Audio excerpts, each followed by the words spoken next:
Hello, hello. Hello, how are we doing? Good, mate. How are you? I'm marvellous, absolutely marvellous.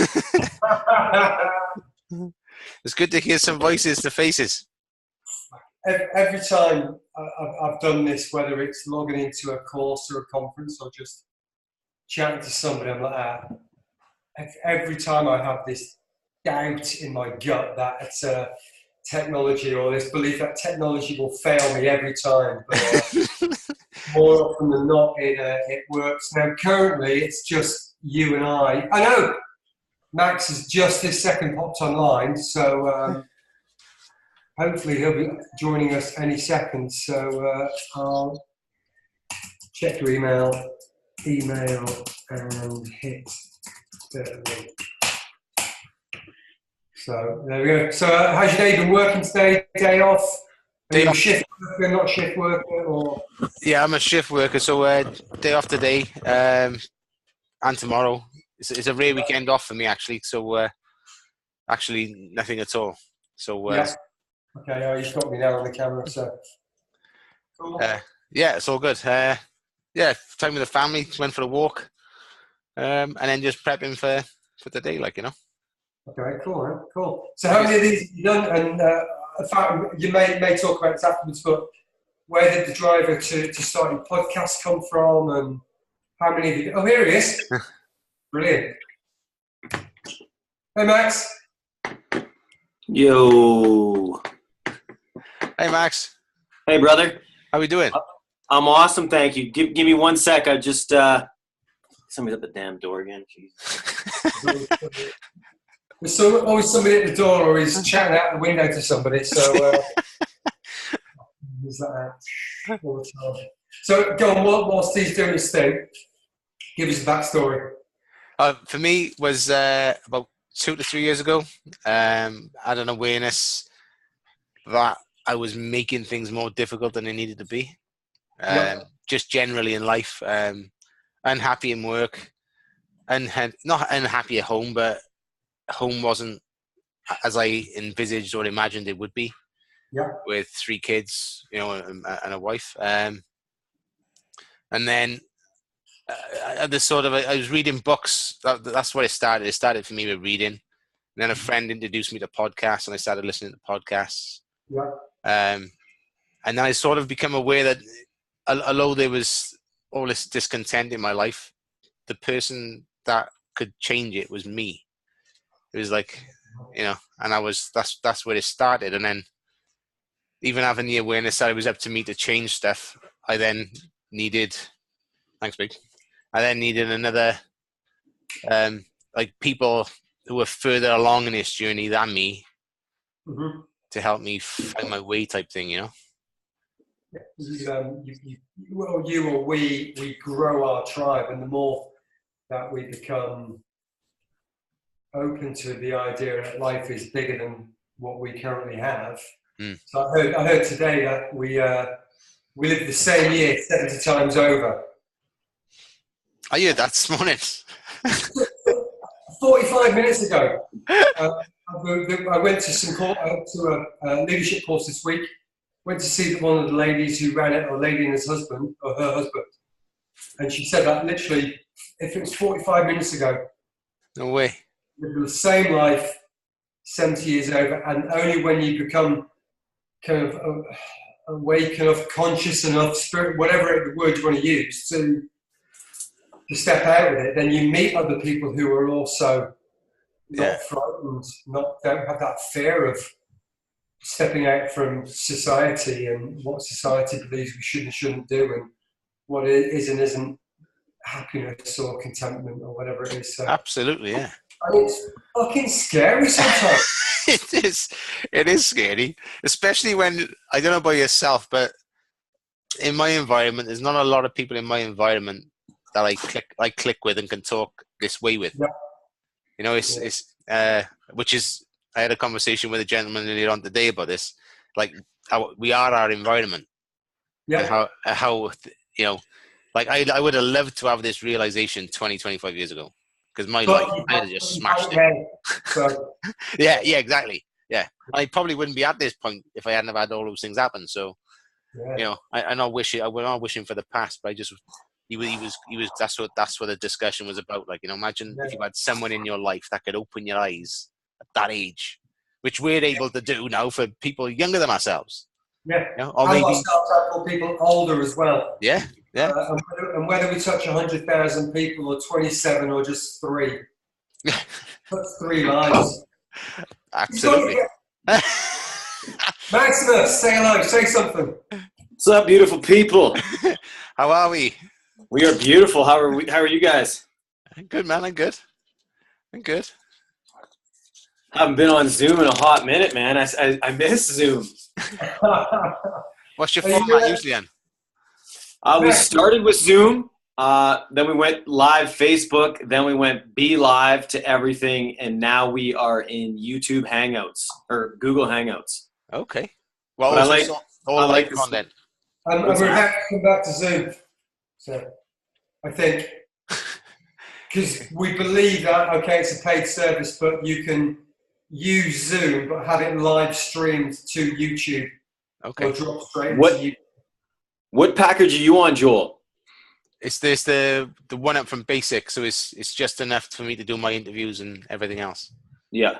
So I think to go live, you got to go to the next one above that, which, John, yeah, you need both though.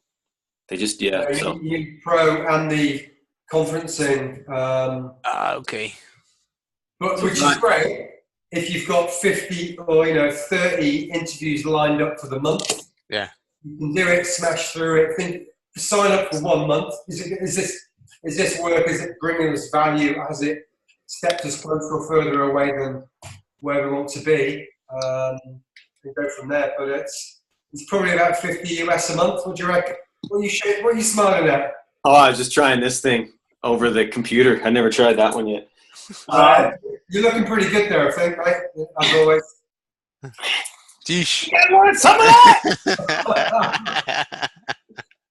So, Joel, I know we were a bit shit. We didn't fill out the forms and things, but I hate that stuff. What's the format? How do you introduce people? Do you have generally a subject or just a few questions? What's the deal? So my hope is that my guests get something out of it. That's it. So basically, it's I take them to the present and ask them what's going on in their life currently, what they're passionate about. What are they? What fires them up, type thing. And then I'll ask them to recall things from the past, like stories from their childhood or from their youth, just so that people can maybe hopefully relate to the stories and the past things that they've gone through, but also to let the person that's being interviewed revisit some things they've overcome. Yeah. So that they maybe have greater than awareness of the resources they got within them. And then I take them fast forward a few years into the future to another time of great change within their life. Yep. Basically looking for stories, emotions, events, the background stuff that rather than just asking for, a couple of lines of answers, I want to know the stories because I'm fascinated by the stories. I like it. Tough luck, Dorothy. Max, what do you think? Think we can do that? Oh man, you won't get me to shut up, brother. You know I'm good. Yeah, just take us on your journey, brother. We'll flow with you. The basis of pretty much our center would be, we're not really for or against anything other than longevity, right? So whatever we do, we try and think about the long haul. Okay, cool.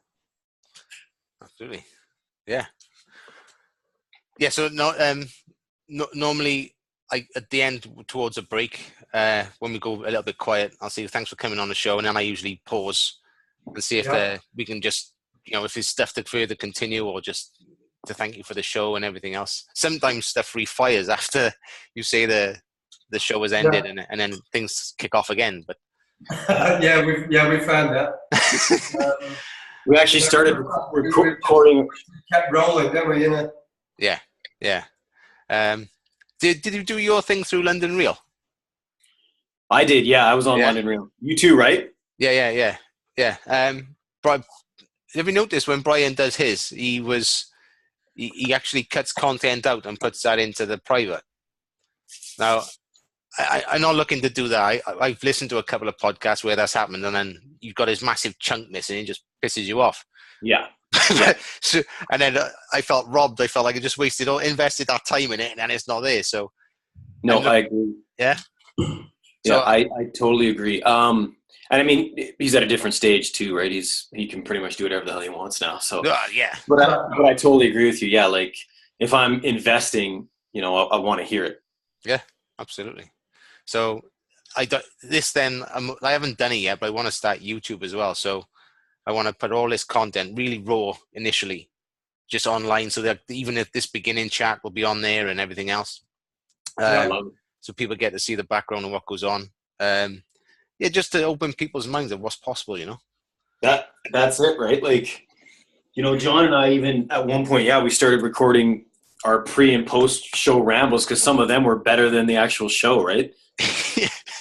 It's crazy. Yeah, I've had some good conversations pre-conversation, if you know what I mean. Yeah, exactly. And people I think are starting to, like, don't get me wrong, we all love polished stuff too, right? But it's it's that real shit that people dig, right? Like, I think so. I mean, I resonate with it. Did you guys watch Joe Rogan?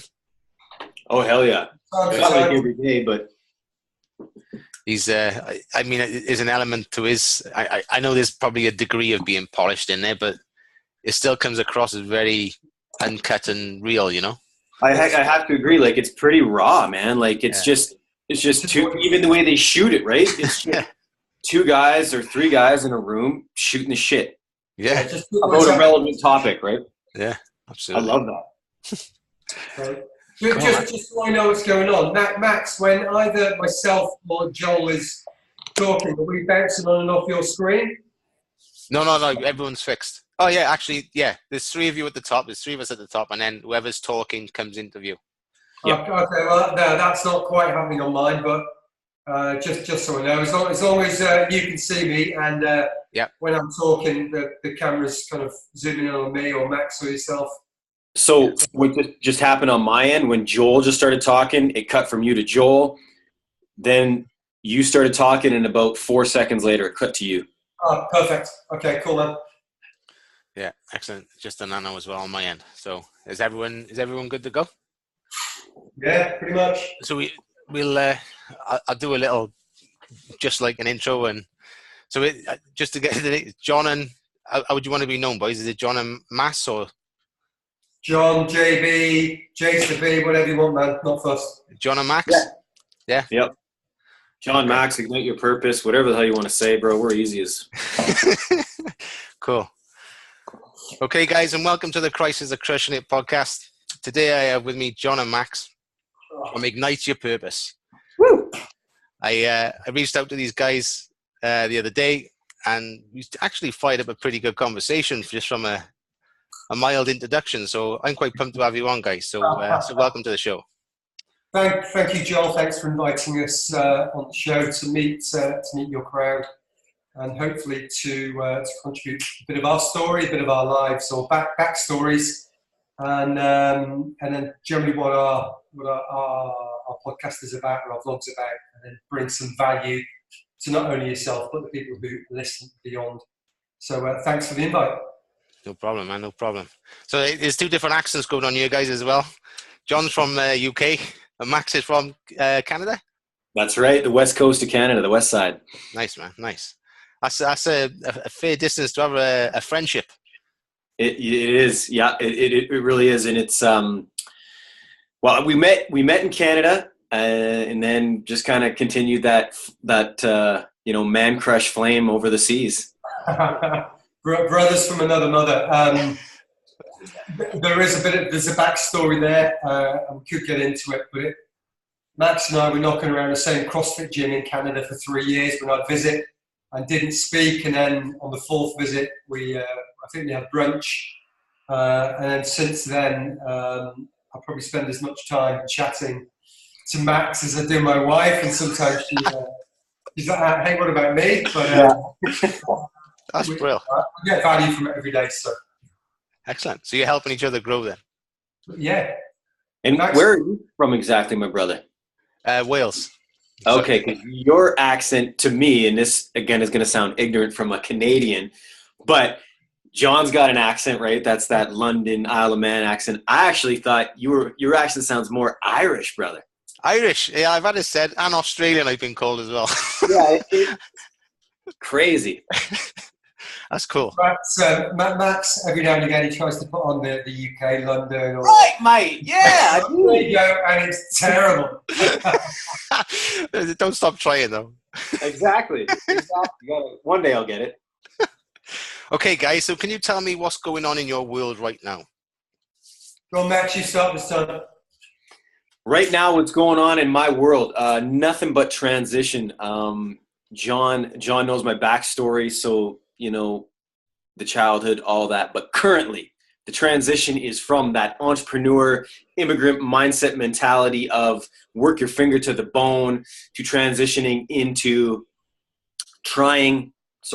poor choice of words, to fulfilling my purpose and dreams and aspirations. So to get off of what I call the matrix grain train of just go out and make money for just the sake of making money, to fulfilling my life's purpose. And that has been a mind capital F. Yeah, I hear you. Myself, similar to Max, last year I decided, or the wife and I decided that it's evolved from here, but it's not about earning more money, but spending less. And when I've spent less money, I need to earn less money. And I leverage time, which we can't put a price on. That said, it is important to go out and earn money, and we're all in a different position. But it's transitioning away from those things which are just the grind. And Max and I, we're both in property, we're both in decorating, and there's a time and a place where we enjoy what we do, we like helping people, and we're blessed that we have these skills and opportunities to help others. But also our passion is mind, body, soul, and growing ourselves, and then bad choice of words there, in growing and creating this platform called Ignite Your Purpose, the Ignite Your Purpose podcast, where we can share our experiences of the past. We both left home at 14, the trials and tribulations, the ups and downs, and just growth. So that's Ignite Your Purpose, and that's where we currently are focusing our time and efforts. That sounds pretty cool. Bringing all that into the world. I mean, there's plenty of people out there that are stuck in jobs that they're discontent with. You know, I can resonate with that one, with say, an aircraft engineer background, but it's interesting. Yeah, sorry, John, to jump over you, but it's really interesting. I did that for 20 years myself as an aircraft engineer. That's right. Back cargo bays, popping rivets in and out. It was good. It paid good money for a long time, but not always as fulfilling as it was, on years 1, 2, and 3. So sorry, I interrupted you there. No, that's fine. You just made me think of something anyway, so I'm glad you did. Well, something I'm struggling with right now is understanding how I've got to provide, obviously, for my family and everything else. But what I'm finding is, as I'm prioritizing fulfilling the monetary needs, it's causing a conflict and a lack of work on the business aspect, the side business aspect. Yeah. Can you tell me how you guys might approach that type of situation? I can definitely put my hand up on that one. I was in that circle, and again, this goes back to our programming, brother. Like, what's in our mind? There is, John said it, dude. We all have to provide. I mean, if you have a roof, a wife, kids, and I don't know your status exactly, there is responsibility there, and none of us can get away from that. So to accept that, great. But there does come a point where,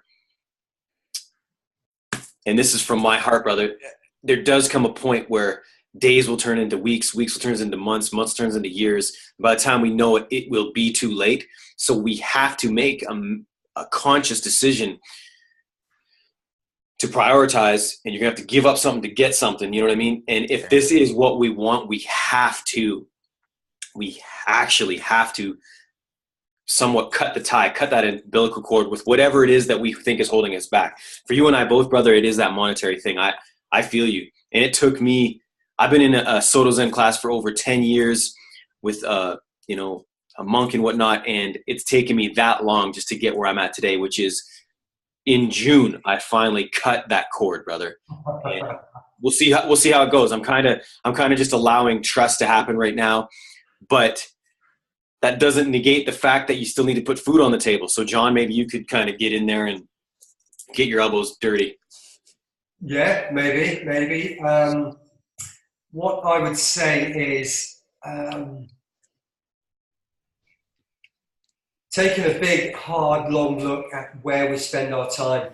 And there are many professionals or entrepreneurs or gurus. I don't like to look up to these people as gurus, just sources of knowledge, but looking at where we spend our time. And I think it's a very straightforward procedure to find 1 or 2 or 3 hours in your day that is not when you're at your work. It's not the 1 or 2 hours you spend with your kids. It's not maybe the hour at the gym or the 6 hours we have sleeping, but there is always 30 minutes a day spent on social media and 20 minutes in the afternoon or sitting down in front of the booth tube. And, you know, we still do it. I mean, I watched TV last night. This week I watched TV, and it's great to sit down with your partner to relax, to put your feet up and just chill out from the day. But if we look at what value that brings us against the long-term goals and aspirations of whatever platform it might be, whether it's the podcast, writing the book, creating your own business, there's always time in which we can spend that, better focus that time for the long-term gain rather than the short. It's the micro is what am I doing right now versus the macro. The macro is long-term. I want to be self-employed, running my podcast, connecting with thousands of people every day. And we focus on that's too big a goal. And we forget that actually today it requires us to put 10 posts on Facebook, to write some content, or to hit 2 random guys up on the internet and say, I've seen your podcast. Do you want to come and talk some shit with us in Wales and the UK and Canada? Canada, UK trifecta going on.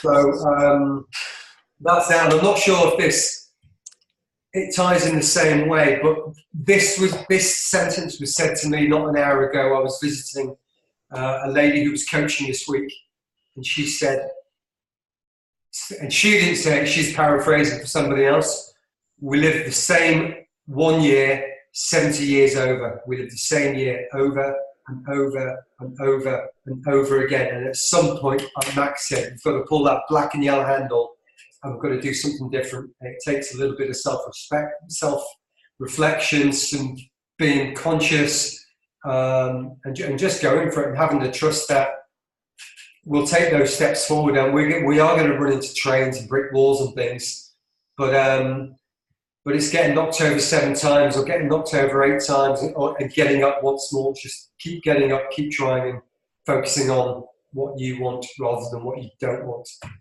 I love that. Sorry, ramble, off you go. No, I think you just brought something back to me, which was, you both agreed on the same point, was the fact that having the awareness that time is not infinite. You know, it's prioritizing your dreams and your aspirations and your goals versus the rest of your life. And I literally heard the same thing this morning. I was listening to it while I was doing my yoga. I had David Dyer on. Is it David Dyer, the guy off The Secret? So I had him play, and he said that more or less exactly what you just said about, you know, if I stay where I am, it's going to be like that till I retire. Well, that's Albert Einstein. He said it's the very definition of insanity. It's doing the same thing every day, expecting a different result. You know, and maybe in quantum mechanics that might happen, but not in this world, right here, right now. Not for me. No. And Joel, if I can try and get your feedback on this, my want is to not be on that rocking chair when we know it's too late. You know what I'm saying? Like, I don't want that regret. I want to know, hey man, I might, whatever's in my mind right now, I might not get there. Maybe I'll get way past what I thought, but to be on your rocking chair, you know, hanging out with your grandchildren at whatever age you are, the wife's passed, however deep you want to get into this, dude, and you know you didn't even really try, man. It tears me up right now, man, because, well, then what was I doing? You know, I didn't fulfill my life's, what I assume at this point with the knowledge I have, my life's passion, my life's purpose, right, which was to be more than just that guy that whatever sweeps the trash or cleans a window or, you know, serves coffee. And those things are great. They are, because we know we're doing some service there. We know those little drops of water in the ocean, we're creating ripples of positivity, but there's so much more, right? So maybe, Joel, you can kind of give us your feedback on the original question is, so where are you in your mind's back? Like, because you do have some serious responsibilities, right? So if for the people listening, you know, what is it that you think, where are you at? Where are you failing? Where are you attaining? Okay. So for myself, about a couple of years ago, I was feeling, in all honesty, as a father, as a husband, and probably as a son. But I've had some major insights, major awareness since then. And I'd like to think I'm doing well in all, or good in all. Nothing is nailed. Of course. I'm always looking to improve. That's a beautiful thing. I struggle with time. And prioritize. I tell you what I do feel. I feel massive guilt when it comes to prioritizing either business or my own health over spending time with my children. That's right there. Not to cut you off, brother, but right there, that is one of the things that keeps us in the matrix. Because if you can look into what it is that guilt is, it's an emotion. It's tied to anger. It's tied to fear. And that right there, you answered it probably for most of us, if not 100% of us. It is that guilt. And I felt that, man. I've been on vacations where all I want to do is hustle, but I feel the guilt of, well, then I'm not doing this. So massive, massive word right there, brother. Keep going. Yeah, so there's the guilt with the children. I feel ultimate frustration with myself and anger with myself, because you just touched on that already. And I can be sat with my wife chilling, watching telly, and at the end of it, I'm thinking, you know, as nice as the chill was, amen, we could have been more productive. Amen. We're used to be TV every night, sat chilling. I think now it's down to 2 nights a week, which is a Friday and a Saturday. Yeah. It's huge. That's huge. It's work in progress, and on. God, I had this at dinner last night. I won't go into it, but this reflecting backwards, this constantly reflecting backwards. I don't personally, for me, I just don't think it serves us, because we can't change it. It's thinking, well, okay, I've sat down, I've watched TV. What the good things I got from that? I got to spend some time with my wife, which is so precious and limited. I got time to sit down, and although the boob tube was on, I'm processing these thoughts and thinking, what's going on? And then it's just about saying, right, well, okay, it's done. What can I do now in this moment? I was at a lecture last weekend, and there was a British athlete. He was in the 90s, famous guy, won the world championships with his buddies.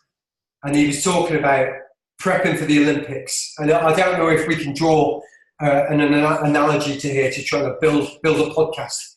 He said, the Olympics is 4 years away, and we can't wake up every day thinking about that Olympic event, that 4x4 meter final. You can't do it. He said, all I can do is look at the plan that I've got loosely written down and say, what do I do today? I've got this and this and this to do today, these trainings to do today. That's it. Forget yesterday, it's done, I can't get it back. Forget tomorrow, I'm not there yet. All you can do is to think, what can I do today to get me one step closer to where you want to be?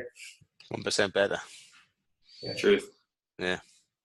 Strong. You nailed that. Yeah. You nailed that, Joel. Like the guilt. You know, for the last couple of months in my Soto Zen class, we've been, you know, kind of trying to dive into guilt. And I mean, it's a program. It's something that keeps us on the plantation, if you want to call it that, or in the matrix, man. And it's been put there for a reason. because it's a massive brick wall we either have to climb over or bust through. And then on the flip side of that, how do you make money? Like, you still got to make that money, right? To provide, if you've got, especially if you got kids, if you got the bills, da da da da da. So I guess, like John said, we just got to find that balance, right? That balance, which is easier said than done.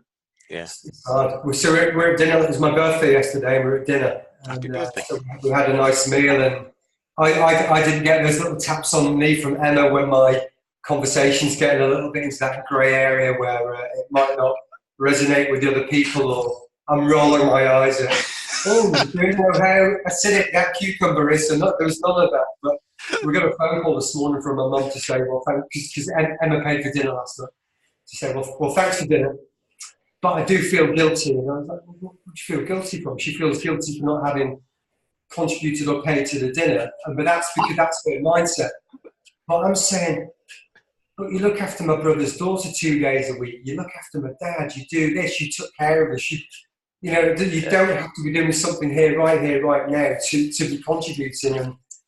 And sorry, a bit of a random little throw in there. But, it's a salient point, because I noticed I was talking to somebody in work the other day, and they come out with about guilt, about a real random that they had absolutely no need to feel guilt over. It's like a word that's in us, like you say, Max.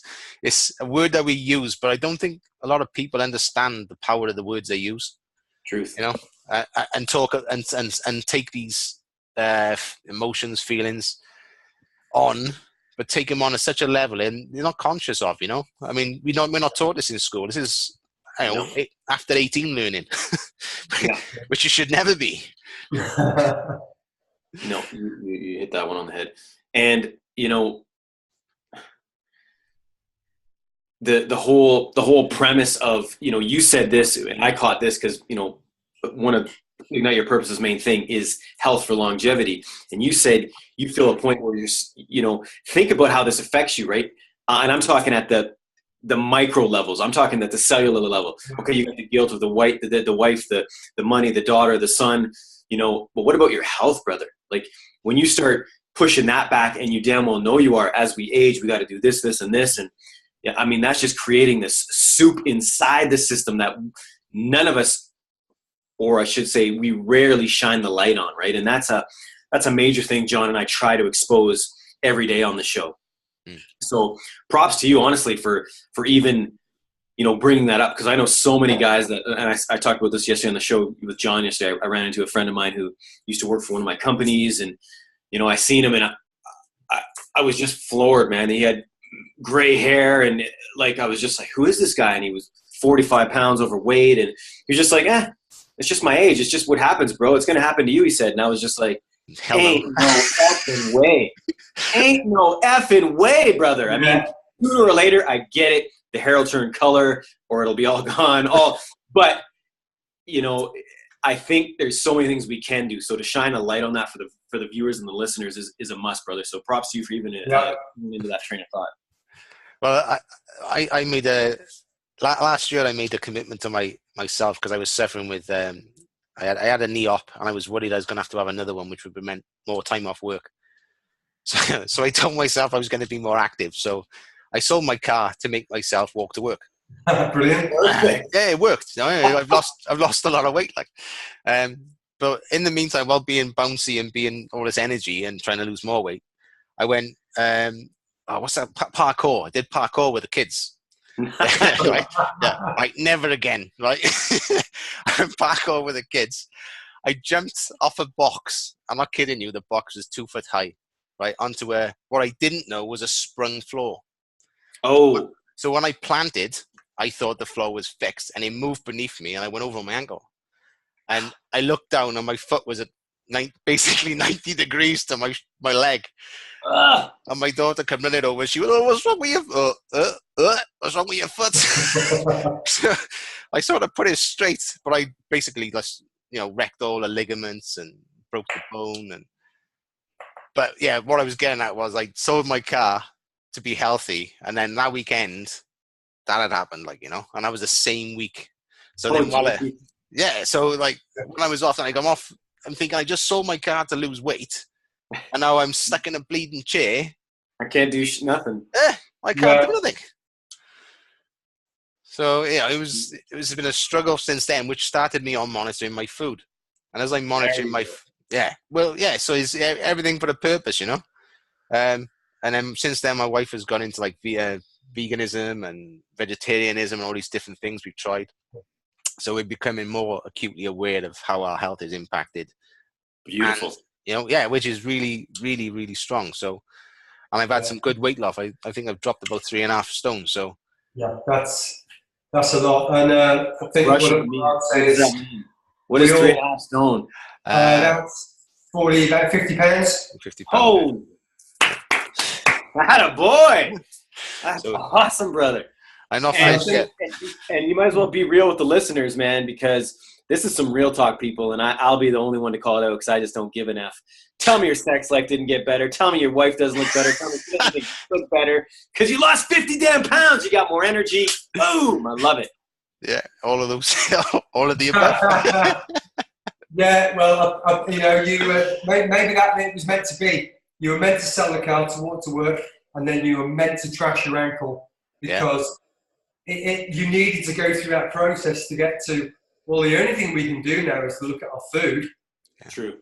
and then you've had the results. And sort of my belief is, you know, if you get down to 15% body fat or 12% body fat, then the amount of exercise you do or don't do starts to have an influence on how your body looks. But down to that point, it's everything we stick in here. And we've got a choice, and we've got a choice over this 3 times a day. So 3 times a day, we can choose to put in the most delicious, colourful, nutritiously natural, unprocessed foods, or the opposite. And you look in the mirror, and we are made from the fruits and the veggies, the nuts, the seeds, the beans, the legumes, or a freaking processed burger. And I tell you 100% what I choose. Like I said, I'm 45 yesterday. I feel younger and fitter than I have in years. The energy, the morning woodies, you name it, man. It's all happening in this house. And I wouldn't change it. I would not change it for all the money you could offer me. So, keep tracking what you're eating, and you will continue to progress in the direction which you set in here. If you think slim and awesome, you will become slim and awesome. Yeah, I've noticed like my mother went up at my mother's house the other day, and she had a go at me because I've lost so much. And she said, what was it she say? She said, yeah, you've lost a lot of weight, blah blah blah. I miss my fat little boy. I was like, you what? You fat little boy? And she went, you didn't mean it like that, but obviously she liked me cuddly, you know. And I'm thinking, hang on now. So my environment is where my mother likes me a certain way. Do you know what I mean? So that's why I never lost weight while home, obviously, because my mother's a feeder. That'll be an element. That'll be a factor. And then that becomes, and I say this for women, I'm Italian, so trust me, bro, I get it. I went to my mom's house. Oh man, I won't even get into it, but it's part of what they think that their programming is to feed their children, right, continuously, and it makes them think it's part of their self-worth. And I'm not saying your mom or my mom, I'm just saying in generalities here, it's part of their self-worth being and I don't mean this in a disrespectful way, but that generation, I mean, if you go to my mom's house, you're not even allowed in the kitchen because that's her zone, right? So same. It's a weird thing that they feel like that's their, okay, I'm doing this for everybody. It gives them value, which it probably does, but I'm just saying, so for you to be fat or for me to be overweight, it gives them a purpose. Give them more food, right? They love me more. Yeah.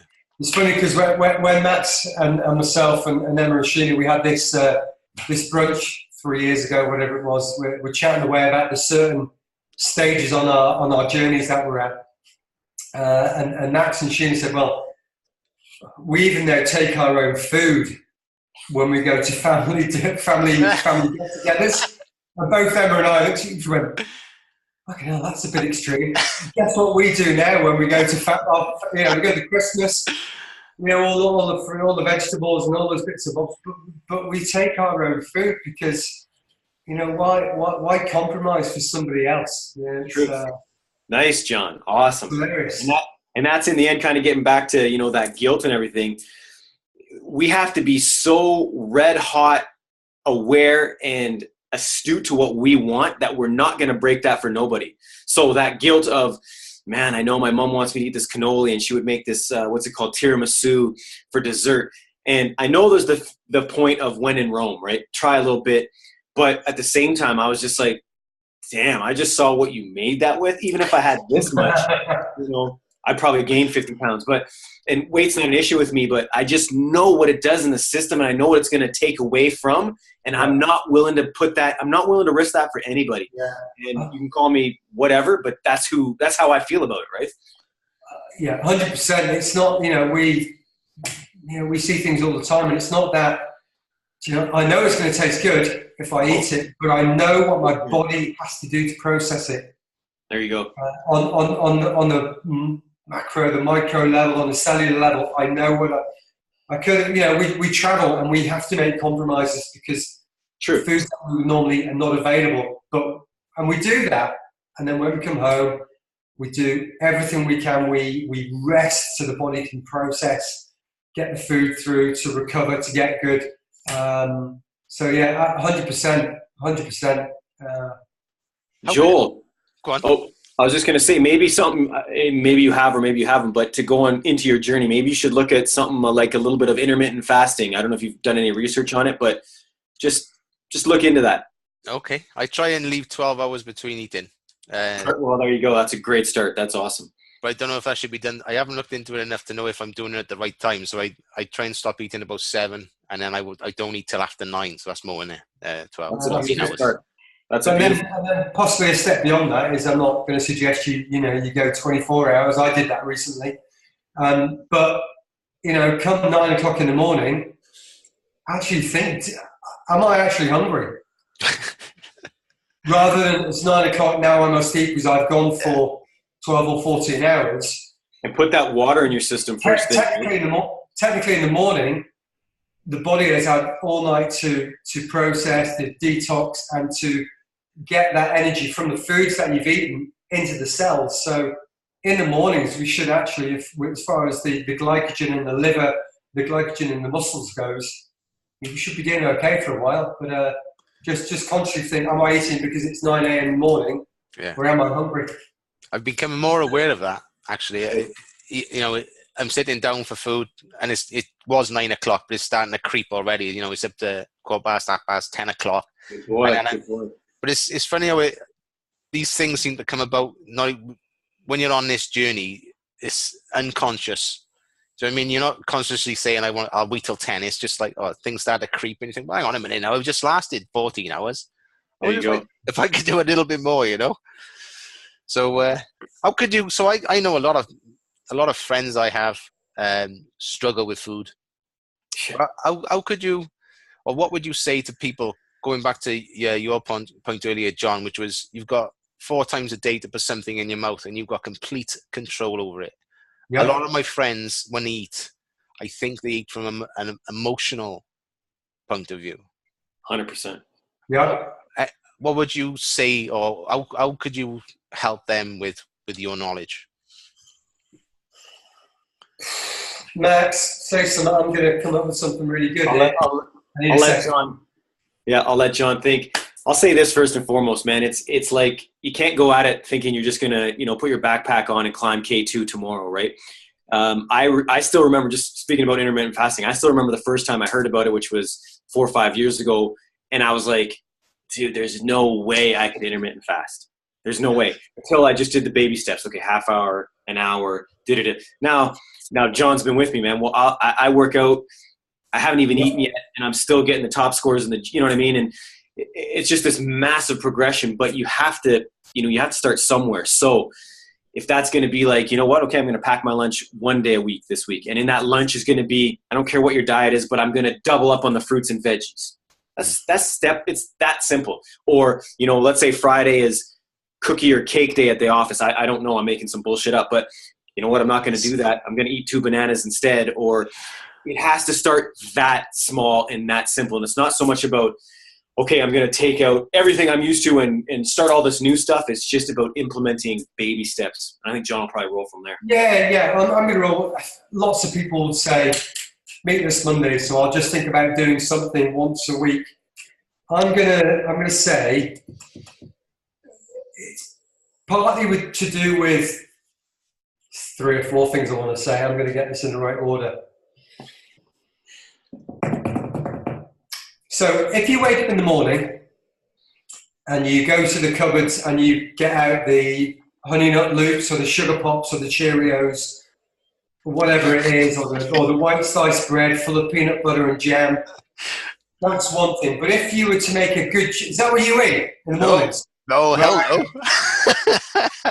But if you're fortunate, you can wake up in the morning and you make yourself a smoothie, or you make yourself, let's say you get some nice bread, and you get some mushrooms and some courgette, maybe a little bit of soy sauce or tamari sauce, or you've basically got some leftover brown rice.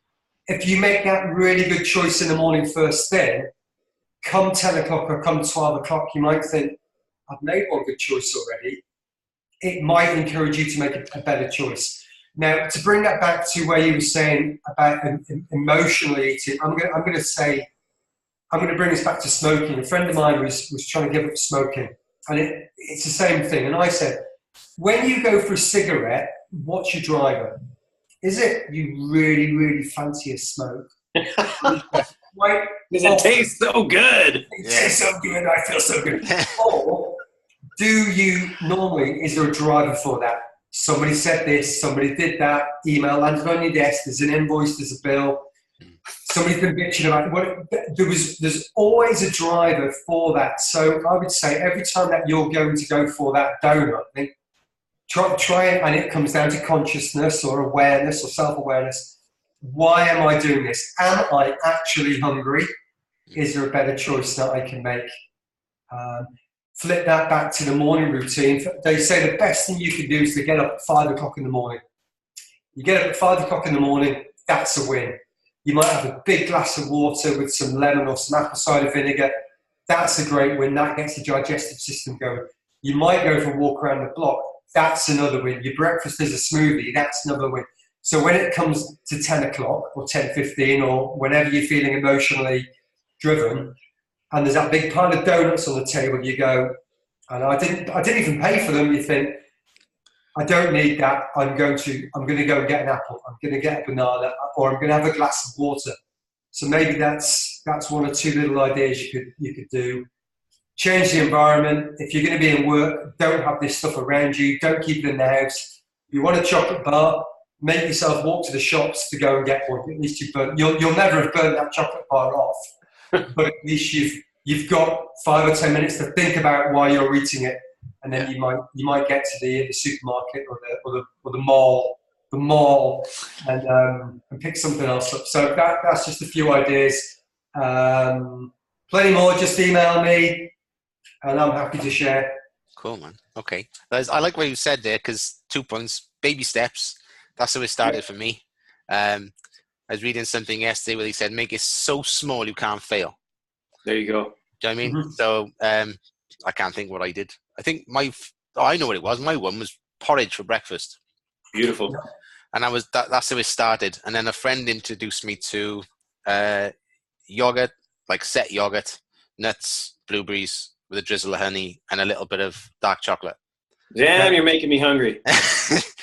I'm still fasting, brother. I'm starving. So that became my breakfast and then my dinner. And then my dinner while still in work, my third eat in the day would be, on the way home, would be like a nut bar and a banana or an apple, just to take the edge off till tea. Mm-hmm. But they all seem like sensible choices, but I don't really go into the macros and the micros and understanding it. Not really needed at this point. Max has just said that he crushes these workouts after fasting for 12 hours. I was in Canada a few weeks ago, and we were fasting all day, getting up at 6 in the morning, trail running, not eating till the afternoon, and just thriving on the energy that's flowing around our body.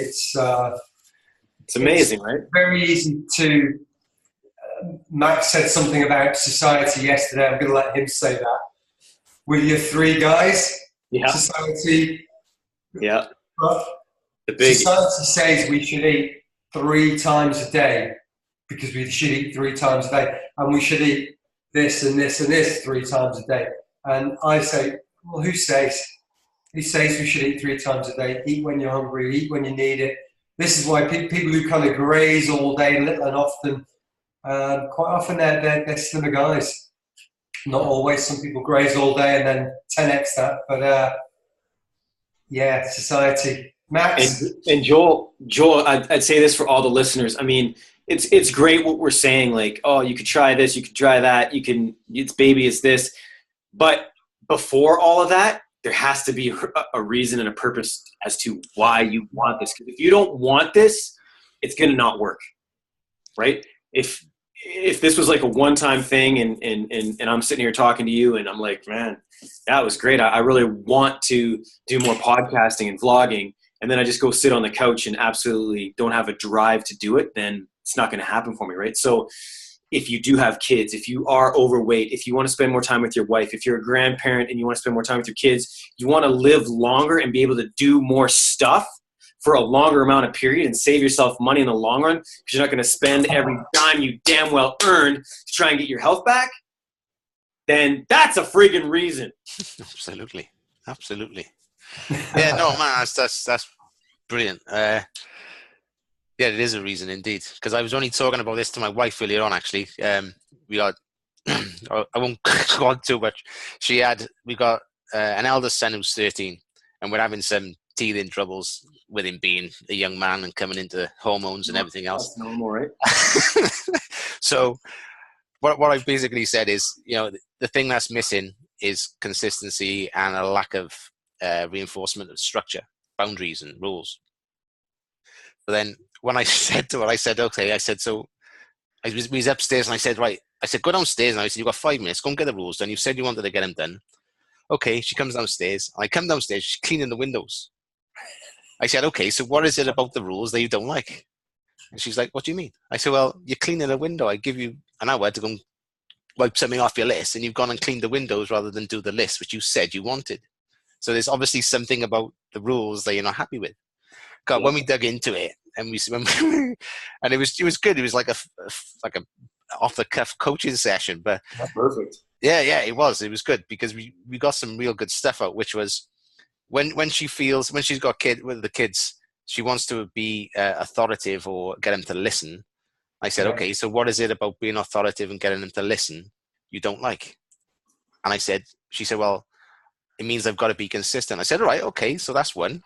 I said, what's the difference between when I talk to him and you talk to him? She said, when you say it, you mean it. I said, okay, that's interesting. So what is it when you say it? I said, do you listen? And she started laughing. And I hit a couple of buttons on her head, one after the other.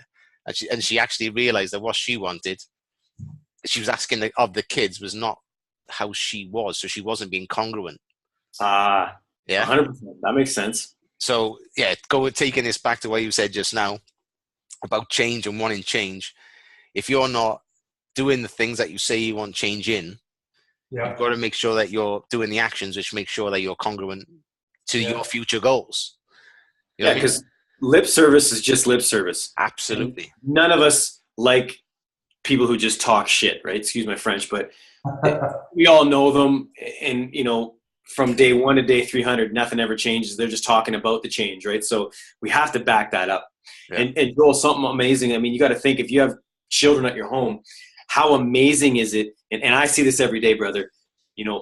I see the kids who are eating well and physically active, man. And you see mentally, physically, spiritually, how different they are than those who are, that might be stuck on the gaming and the eating crap foods, right? It is something that as, they age and advance, somebody's going to be left behind. So you might as well start putting those good, traits forward for your kids. Yeah. You lead by example now, right? Well, yeah, we try. Yeah, absolutely. I mean, me and the missus. So, perfect. Especially awesome with the food. Yeah, so that's Yeah, what but it appears that you are setting the right tone there, because you have lost 50 pounds and you are eating the right things for the Yeah. majority. It's And they notice that. knowledge without action is like no knowledge. So you've gained some knowledge, you're applying it, and therefore we learn through osmosis, through watching. And so the kids may not be saying it, they may not be seeing it, may not be kind of doing it themselves, but they're looking at you, guiding and living your, and living by your words. Yeah. Whereas, and a lot of the time we get families and people are saying this, but don't drink. Yeah. Alcohol's bad for you. And the kids see everything, so they'll be seeing you making efforts to change your mental, physical, and spiritual kind of perspectives in life, to want to be healthier and fitter. Because how can you give them the best? You need to be the best version of yourself. Absolutely. To give other people your best, don't you? We need to. We've only got so much energy, so let's make ourselves as efficient in using that energy as possible before we start sharing it with other people. Truth. Yeah, man, that's so on the money. That right there is what set me free. Was understanding that I was giving from a half-empty cup. Ouch. Nice. Do you know what I mean? And that then allowed me to empower myself, to look after myself, to then look after the people that I love. And a lot of people don't realize that. I love it. That's amazing. And to continue to seek knowledge. Yes. 100%. Yeah. The master, I'm not saying any of us are masters and don't profess to be anything. We just have a certain amount of knowledge. Yeah. But the master is always a student. Truth. You always learn every single day, because the knowledge we have today, sorry, that's done. Because when you study, it's all changed. Yeah. And then we have to go back to square one.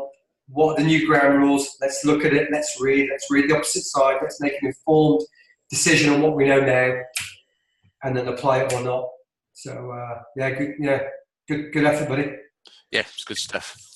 Okay, so I've gone a little bit off track there. Can I dig back into some stories from your past? I mean, you're obviously at a point where you feel like you're really on purpose, really on purpose, and you've got your path laid out for yourselves. But going back to when you were younger, what stories and what emotions were there around at the time, from maybe like in your formative years, if you can remember that far back? You want me to hit that, Johnny? Or do you want to take that on? I was just deciding how deep I was going to go. I mean, my backstory. Yeah. And I was thinking about going back to the deepest of places. But I was just trying to make it into a kind of congruent tale that I could share. All right, here we go. I'll just start with that. So I lost we lost my father when I was 2. He was murdered when I was 2 years old, and so I obviously went through my younger years in a very unstable environment. Myself and my sister and my mum, we moved from the UK to the Isle of Man, and 3 people, 2 bags, completely lost. And from that, through many different reasons, the relationship that my mother and I have had for our whole lives has been volcanic, I would say. That's a good word. That's the first time I've used that word to describe it. That was awesome. And over the years, I've delved into it. It's the sense of abandonment or loss or not being enough, the conditional versus unconditional love that I may or may not received. And it was a pretty brutal relationship, to be honest. Always fighting. My sister used to sit in the toilet reading, which is why she's so bright. I get told I'd end up in prison and I wouldn't achieve anything. And that really, really affects those early years where you go and how much you achieve, and the fact that I've kind of risen and climbed to such high levels within certain areas of my life, only to sabotage myself for fear of the lack of that unconditional love or the reward that well, what happens if I become the best footballer and I still don't get what I achieve? So I've knocked that down. But to move on a tangent, I realised that for this relationship to change, my mum's in her 60s, she's not going to change. She can change, but it's unlikely that she will do. So I changed the way that I interact with her. So I go into a room and I expect a person to behave in a certain way. I know she's going to say that, and I'm going to say this, and then she'll say that. I'll go, what a load of shit, and then right, see you next week. And that was what it was like for years, right?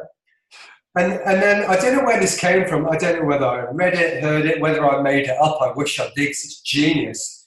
And it is this: if you walk, Max, stop laughing. If you walk into a room expecting somebody to behave in a certain way, and you lose your rag, who's the idiot? I'm pretty sure I made that up, John, just so you know. Yeah, that may well have been you, but no. Who's the idiot if that happens?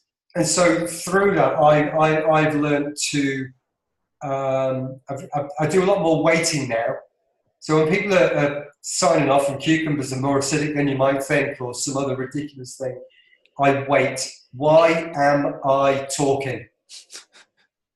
And then, okay. And then eventually you get through the preamble bullshit and, the dog shat on the carpet and my doctor's appointment got changed or whatever, the bullshit conversations that we all have every day. Once that's gone, and if you wait, why am I talking? Everybody has a BMW, pitch, bone, wine.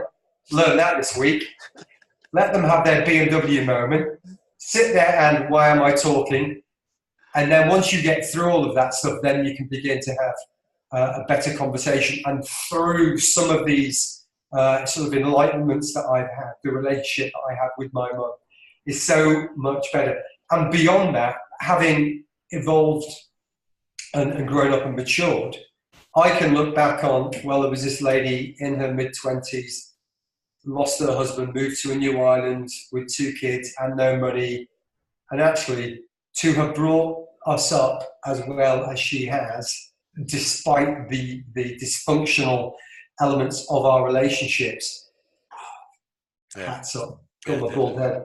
I look quite young until I take my hat off. But props to my mum for doing that. It's freaking awesome. And I am forever grateful. Whatever happened. And there's a whole other conversation that Max and I had the other day about that. But we'll leave that for another episode, perhaps. So I'll let Max talk.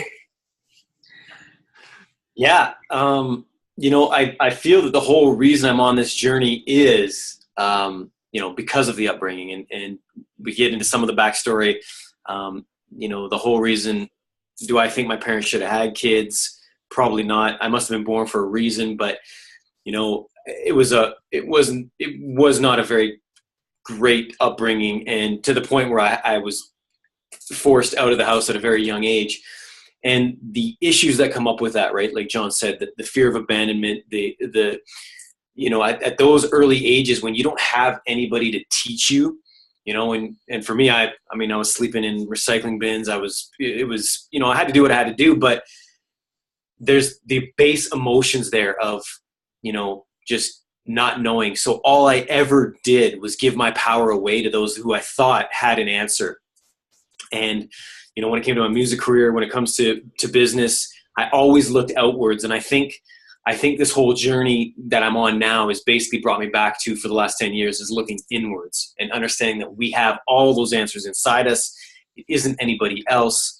And so after all that first 16 years of programming that I've had, it's taken me, another 16 plus years to try and unwind that onion and that programming. And that's the point I'm at now. That's cool, man. I can resonate with both of your stories to a degree. Nice. But my one was understanding my upbringing was what it was, and my parents did the best that they could. And when I accepted that, even though it maybe didn't go as I had hoped with regards to, like, my father was old school, disciplinarian, but respect him so much for the man he's made me now. And I'm, do you know what I mean? It's when we first had our children, I was like, well, I don't want to be as strong as my dad was in that respect. Because when I was that age, I remember thinking, "Oh my God," do you know what I mean? It's you're in, not in fear, but I was certainly respectful and wary of the discipline that was there. Like, Yeah, a certain degree of fear, right? yeah, a certain degree of fear. Yeah, absolutely. I think it's fear of the discipline. Yeah, you know. So we try not to bring that in, but I think that's bitten us in the ass. fair enough. Yeah.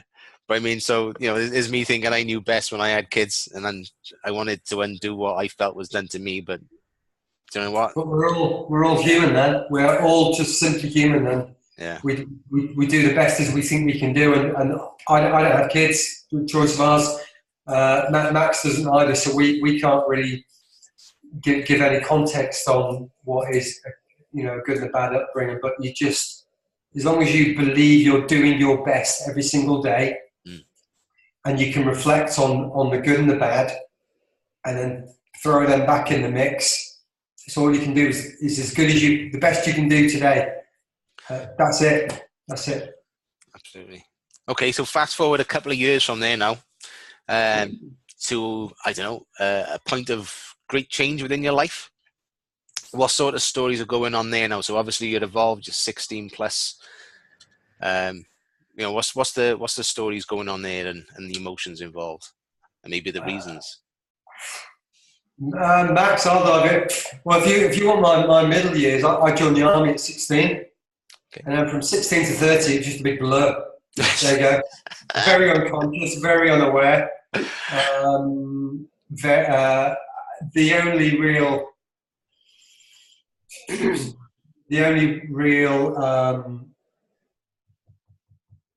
sort of awareness is that I like to be the centre of attention, but only on my own terms.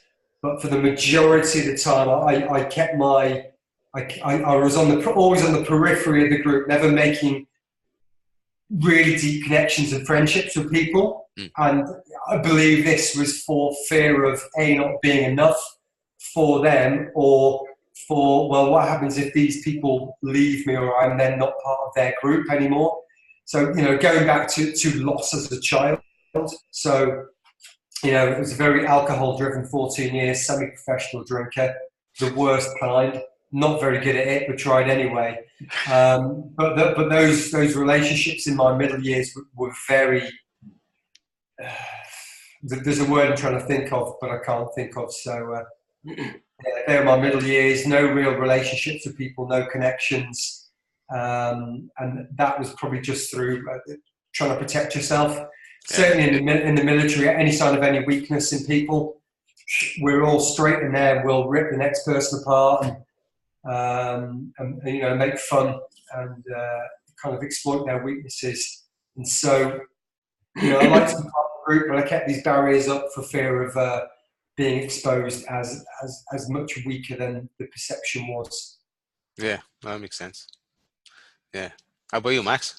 Oh boy, yeah, barriers. Good. John knows all about my barriers and my heart that's been locked up. So from 16. So the early mid 2000s hit. I was a touring hip hop artist.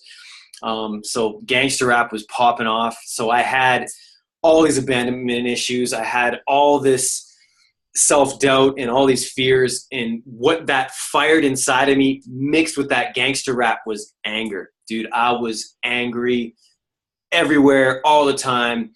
And John seen me live. Like I'm a $125 soaking wet, on my best days. And I tell you, brother, I wanted to fight the world. I'd be in drive-throughs. I was going to fight the guy in front of me or the guy behind me because I thought they did.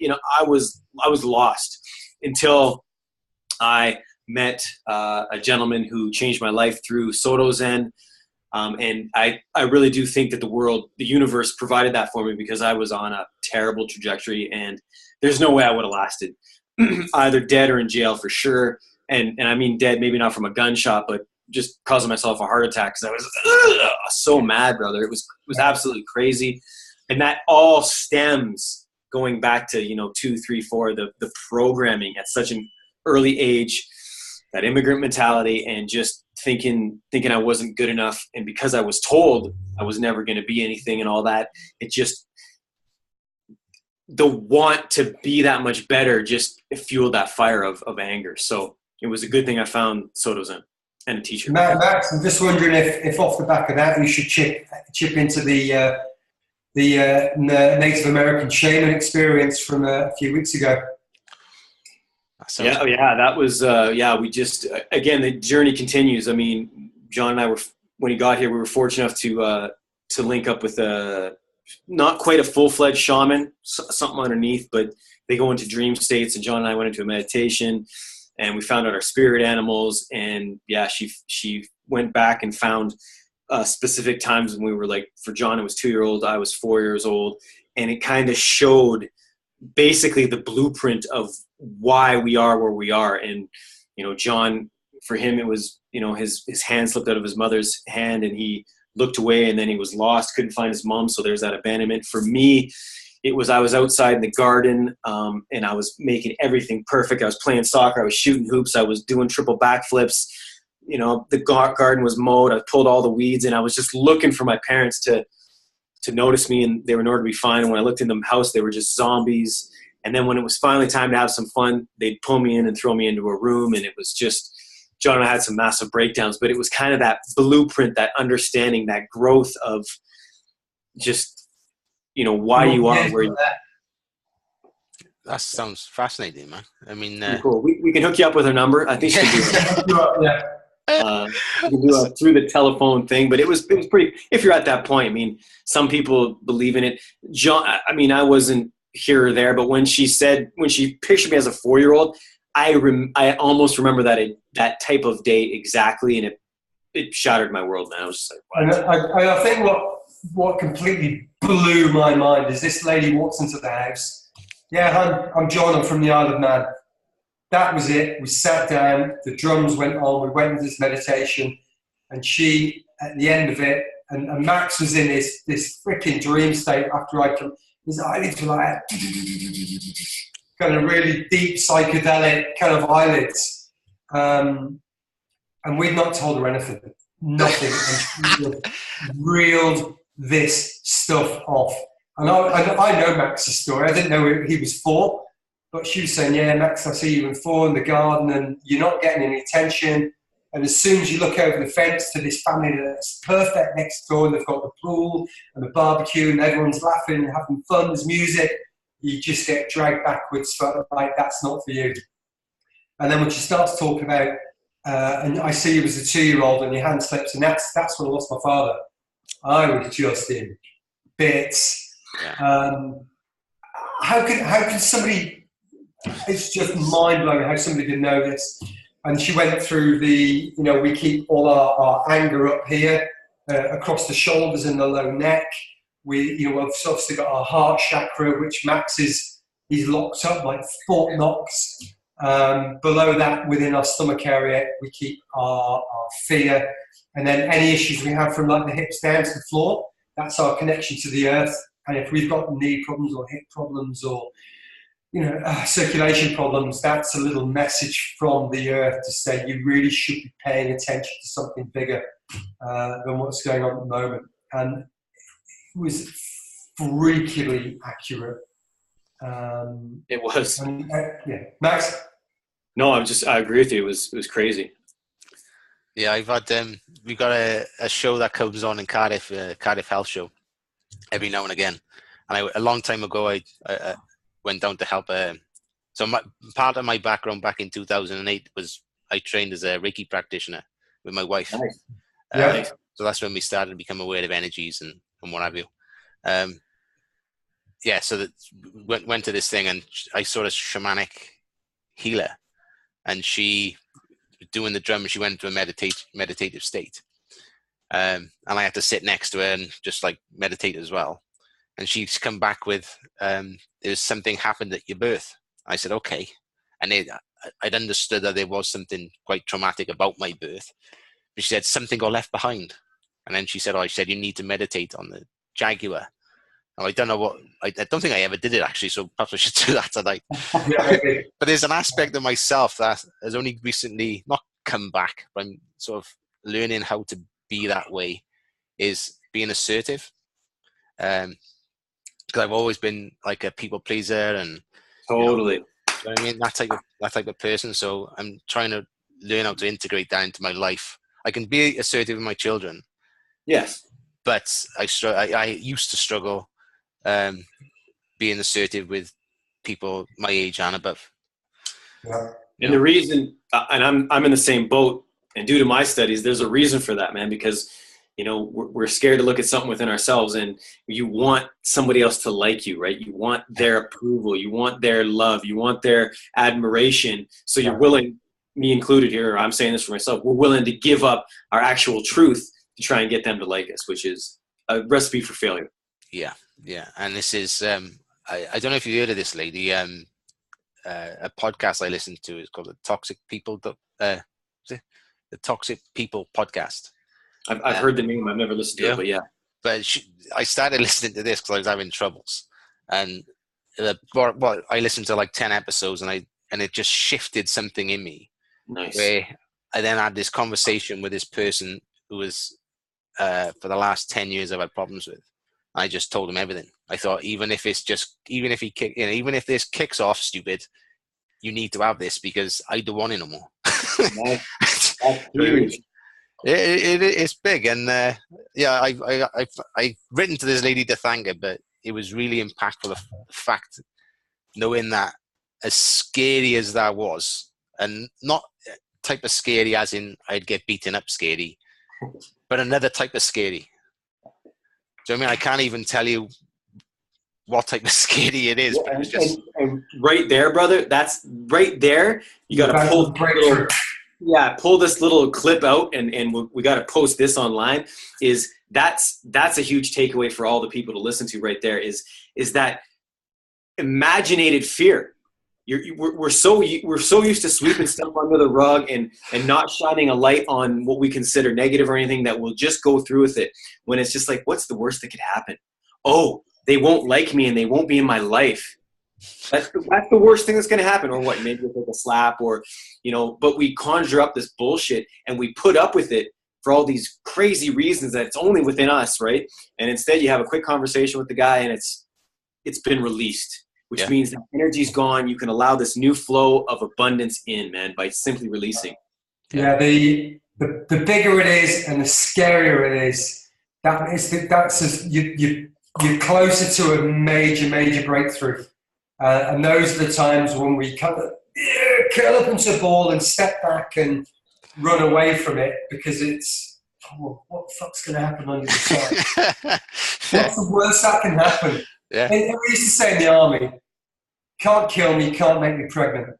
So it didn't matter how cold, how wet, how miserable, how scary the drill instructor was, or how far we had to march with it, whatever. They can't kill me, they can't make me pregnant.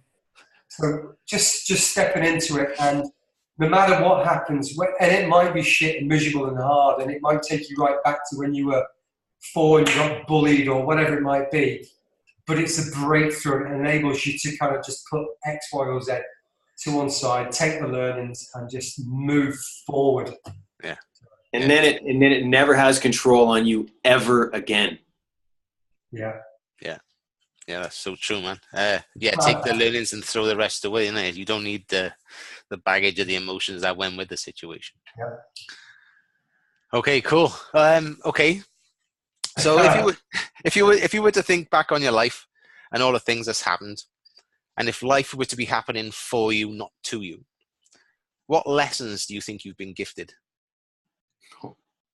That's a good question, brother. Can I have that question again? So if life, thinking time. if life was to be happening for you and not to you, looking back on your life, what lessons do you feel you have been gifted? I got that one for you, for sure. For me, like I said earlier, I now know, and this is again after a lot of self-training, looking inwards. I know now that the biggest lesson for me is that I am the power. It's all within me, and there is nothing external that I should really be seeking for validation. I don't need that validation from others, right? And if I look back to, 2, 4, 12, 17, dude, all these things that happened were for me to know now where I'm at is those simple things, man, because I always look for that external validation. John even knows this with my hand-to-hand combat training, and up until I think it was July, even if that, I was looking for this validation, where now I'm at this new level where I'm just knocking people out and loving life, and it comes from, and this is not easy. So anybody listening doesn't just think you're going to do one meditation or read one book and, it's all there, man. This is 10 years. John knows that's tens of thousands of hours I've trained to come to the point where I'm just becoming comfortable with being self-empowered and not seeking that external validation. Not there yet, but I understand it. That's cool. Well, here's another deep one for you. I mentioned a lot. I lost my father when I was 2, and I can look back on that now and see it as a positive, because my life would not be what it is right now if I'd have been brought up in the northwest of the UK in the environment that we were living in. There's absolutely no way I would have evolved. I'd have had a really, we had a pretty tough upbringing anyway. But in the northwest of England, we're talking Blackpool, that kind of neck of the woods. Right. I've got to grow up on the Isle of Man, which is an incredibly safe place. It's beautiful. And all of these lessons and opportunities that I've had have enabled me to be here right now. So I can look back on that as, it might have been the worst thing you can ever imagine for somebody is to lose their mother or father when they're young and not have that parent to grow up with. But I can see the good from that event. There is a silver lining to every cloud if we look far enough. So nice one, John. Nice one. Okay, so coming off the back of that one, then, how do you both view obstacles within life, or how do you deal and view obstacles within life? Well, I can tell you this: I used to be the type of person that came from the lower self and always said, why is this happening to me? Right? Again, and now I look at those obstacles like it is a challenge for you to reach your full potential. And I hope that makes some sort of sense to the people listening, because it is for our betterment. It's our higher self putting those things in front of us for a reason.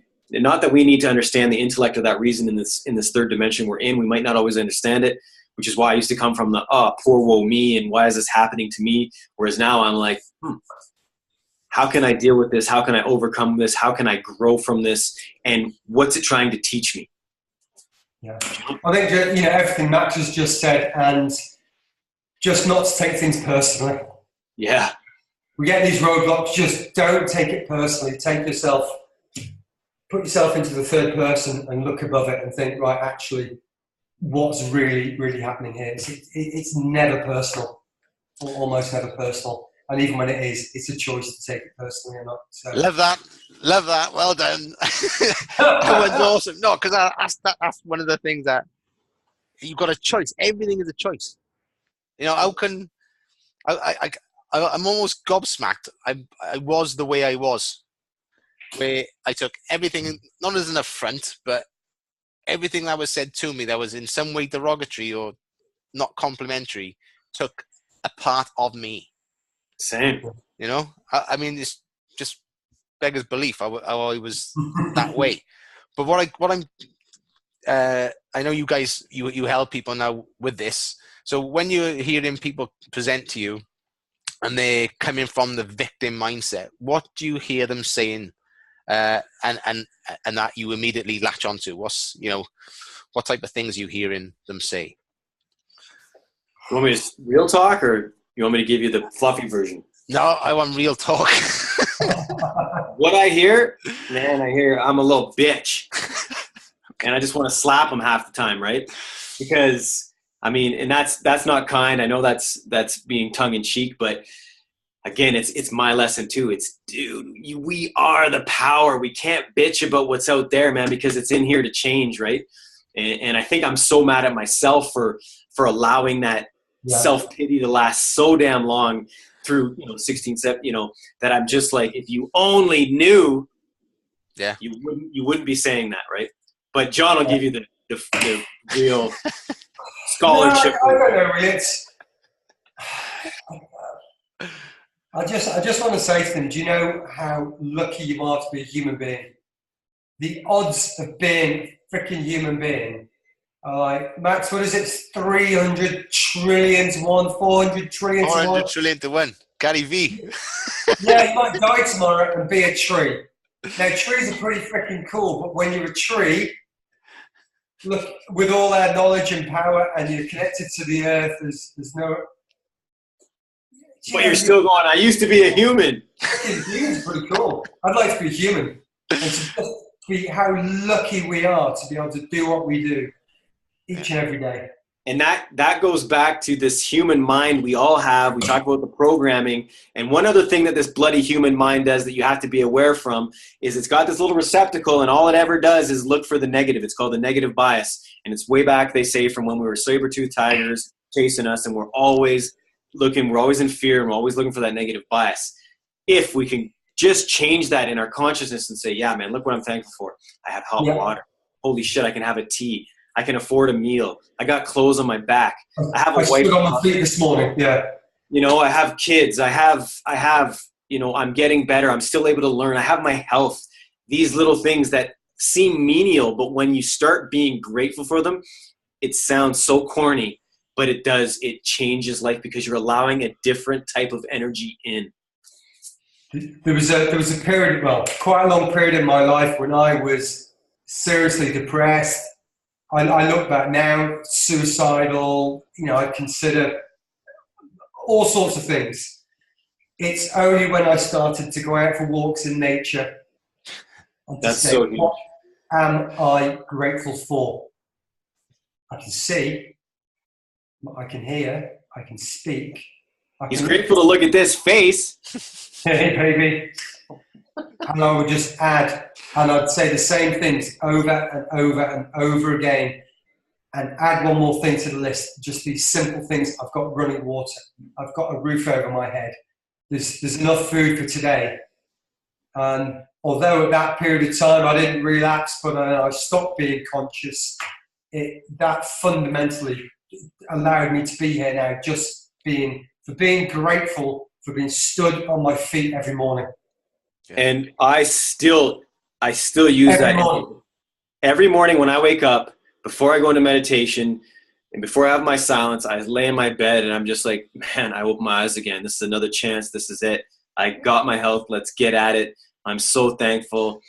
There's fresh air. There's whatever your story is, just say it, but do it repetitively. Yeah, I wake up, I go to the bathroom and I look in the mirror and out loud to myself I say, I'm so grateful for my health, for my wife, for being physically fit and healthy and not having medical problems, that my eyes work. I live on this beautiful island with this beautiful ocean around us, and whatever comes out, it's different every day. Truth. And when I began to do that, it sounded so cheesy. Yeah. But if you say it with some passion and with some energy, we become our thoughts, our words. When we think something, we just think something. When we say it, it becomes energy. When it's energy, it becomes real. It creates emotions. It creates good, emotional, whatever, chemicals within us. Yeah. And we become it. The more we say it with as much passion as we can, the more you will become it. And the opposite. If you think the negative, if you think backwards, if you think I can't, I shan't, I won't, that is what we've become. Love it, man. Love it. What's the saying? If you think you can or you think you can't, you're right. Yeah. There you go. How true is that? Yeah. We did a little exercise the other day with the family. We were trying to put some family rules down. And somebody had mentioned about getting the kids to express their strengths. So I spun it and I said, right, I asked each child to say something positive about the other, which they did. Yeah, so they took it on, and I passed it to my eldest son. Who had he is funny, he makes me laugh, and he's caring. I said, now I want you to read those 3 out. I said, I want you to read them as I am. He struggled to do it. Like literally. To say it for himself. To say it for himself. Boom. You know, he did say it, like, and he started to fill up. But I mean, like, there's some work there I need to do with him to help him. But the fact that I was quite choked up to the fact that he couldn't say, you know, I am caring. Yeah. You know, and it just sort of, it was a bit of an eye opener for all of us, because we all, even my daughter, and she's quite confident.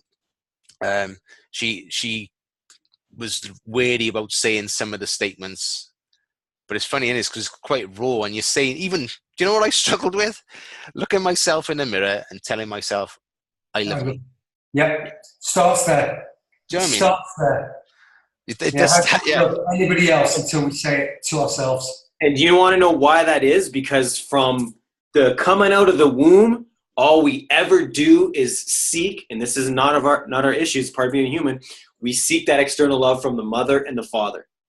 We're never taught to love ourselves, man. We're always taught. Then we go to school, so you're vying for it, and you would know this because you have kids. They're vying for your attention, right? They're vying for your love. Then we go to school, and all we're trying to do is get the good grades and try to get the teacher to like us and whoever else. And that's all that's ever reinforced. It's never, ever been taught to us to self-love. So that is beyond hard, brother. It begins from 0 to 2. We have unconditional love from our parents. Unconditional. Beyond there, that unconditional love becomes behavior related. Yes. And that stretches across every element of life. We will get something, but it's always conditional upon something else. Yeah, you're right. Only when we can unconditionally love ourselves, and we then move forward. So, yeah, I try and discipline the behavior, not the child. You know, it's making the child aware the behavior is not appreciated, not they are naughty, or it's that action, that behavior is not acceptable. Yeah, that's not acceptable. It's not that you. Yeah, that's probably a difficult task too. It's because everybody gets wrapped up in emotions, especially if they're pressing buttons. Yeah. It's having the ability to. What's it I learned? E plus R equals O. Have you heard that one? So say again. E plus R equals O. Go ahead, school me. Events plus response equals outcome. And it's something I keep in my head all the time. So if I'm in an emotional state, I know I'm reactive. If I'm reactive, then anything could happen. Totally. If I'm coming from a position, like you mentioned earlier on, third person, not being engaged in the emotion, then I'm more able to give a response. So an event plus a response equals the outcome. So I just try and remember to try and stay in a responsive state as opposed to a reactive state. And that there is the whole purpose of, I don't know what the purpose of meditation is, but in my eyes, the purpose of meditation is to give us the space between here and here to enable us to respond rather than react. Yeah. What's that saying? Most people say, you know, let's say from my house to your guys' house in the UK is far, but the actual furthest distance is between the head and the heart, right? The mind and the heart. Yeah, that's actually the longest distance because we can't seem to fill that gap, right? Absolutely. Absolutely. Okay, what's next? Right. Nearly to the end now, guys. Okay, looking into the future. What would be the craziest and most exciting thing for you guys to be experiencing? The craziest and most exciting? Yep. Well, this is our mission. Yeah, the craziest will be maybe a swingers party. I don't know. Just kidding. No, some of the manifestation we are doing right now will be, touring the world now with our Welsh friend on private jets, and just flying around talking to people. The podcast being massive, the blog being massive, and actually physically be able to talk to people face to face and change lives. And not driven through ego and wanting to be up there with the Rich Rolls or the Joe Rogans. It's just to connect with as many people as possible to just to enable people to be better each and every day. That life can be easier, life can change, And it One just takes a little baby step at a time. One thing, Joel, that you might have taken from Brian, I mean, he had a line in there that always, it was probably one of my first switches was, you know, the world needs you. Yeah. So, I mean, that one, again, going back to what I talked about, my whole problem in life was with, you know, from youth and all that, to actually hearing somebody else say the world needs you. And with doing music and doing the vlog and the podcast and everything, I'm like, I just started to believe it. So now we're manifesting that, and yeah, that's where we're at. The world needs us, people. So Yeah, step up and do absolutely. It's crazy to think that someone's saying so. I mean, I don't know if it was scripted or whether it was off the cuff or something he says regular, but it allowed those words allowed it to shine a light on my gift to the world, you know? There you go. So I thought that was something that resonated, and that's enabled me to continue what I want to achieve and what I want to put out there, because the world needs this, dudes. Do you know what I mean? Amen. So, I agree. yeah, absolutely. So, okay, so where can the audience find you guys? On what platforms?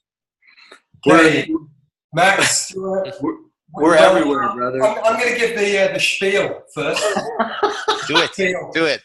See, I don't even know how I even get a word in edgewise with you UKers. I can't even A, understand the language you speak, and B, I never get a chance to speak.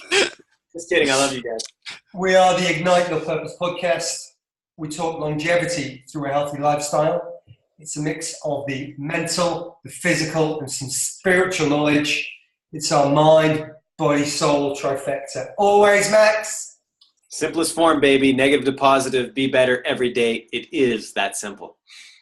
And Nice. we are basically at IY Purpose on every single station that's out there. Yeah, if you Ignite Your Purpose on YouTube, we'll be there.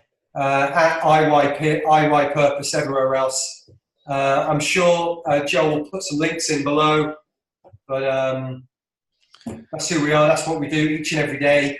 Negative to positive. We try our best to do a podcast every single day, and they're all there. And it's just from us to you with love, to the top. Guys, We're gonna have to get Joel in the mix now. We're gonna have to do something almost weekly or monthly with this guy, because this is fun. Yeah. guys, I've absolutely loved having you on the show today. I love your energy. I love what you're bringing to the world. And I can't wait to see what the future holds for you, man. I'm truly, truly excited. Thank you. Thank you so much. Thank you for randomly reaching out. We don't know. In fact, here's a question. Where did you see us? How did you find us? Where? I was on Messenger. I was going through Messenger. Somebody had tasked me with reaching out to 10 people a day. Just no expectations, just reach out. And so how did you find, what did we come up under? Just I'm interested so should do more of that. Oh, yeah, just Messenger on my contacts, people that had friended me on Facebook. So I think me and him came through for London Real, probably, right? Wow. Yeah, probably, yeah. Because we do that little course on near the 7-8 week mark. You got to reach out and. Yeah. I've kept that. I've started that over. I've joined another mastermind and I'm keeping it going. So. Okay, Joel. I mean, I've got a dozen questions for you, but what I think we should do is schedule part 2. Yeah. The return fixture in next coming weeks when it suits our schedules. So I hope you agree that's a good idea. Absolutely, 100%. Yeah, I'd love to. I've already got 2 shows in my head for us, so we're good. Excellent, guys. Excellent. So, thank you very much for today. It's been a pleasure. Thank you very much. Cheers. Take care. Bye bye. I'll leave you beautiful people with that. Yeah. Love it.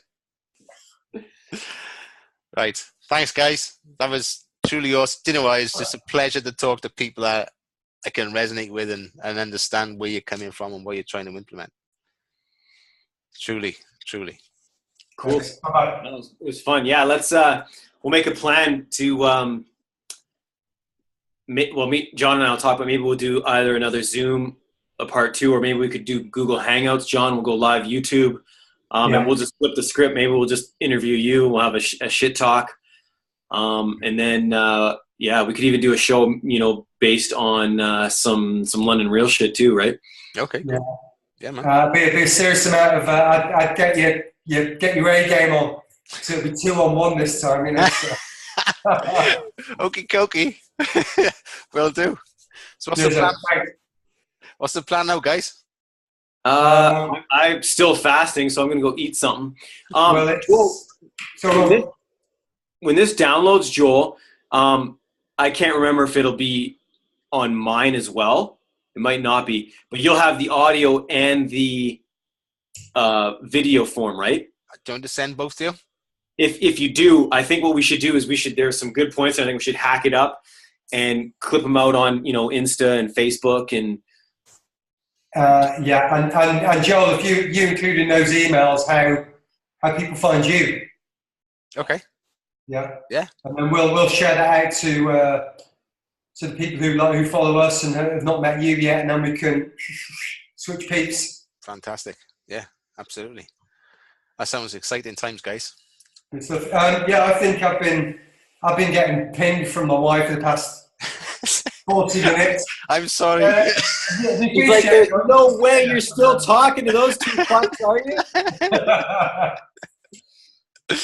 All right, guys. Well, thank you very much again. It's been a pleasure. You bet, brother. We'll talk to you soon, eh? Yeah, speak soon. Bye-bye. Bye, guys.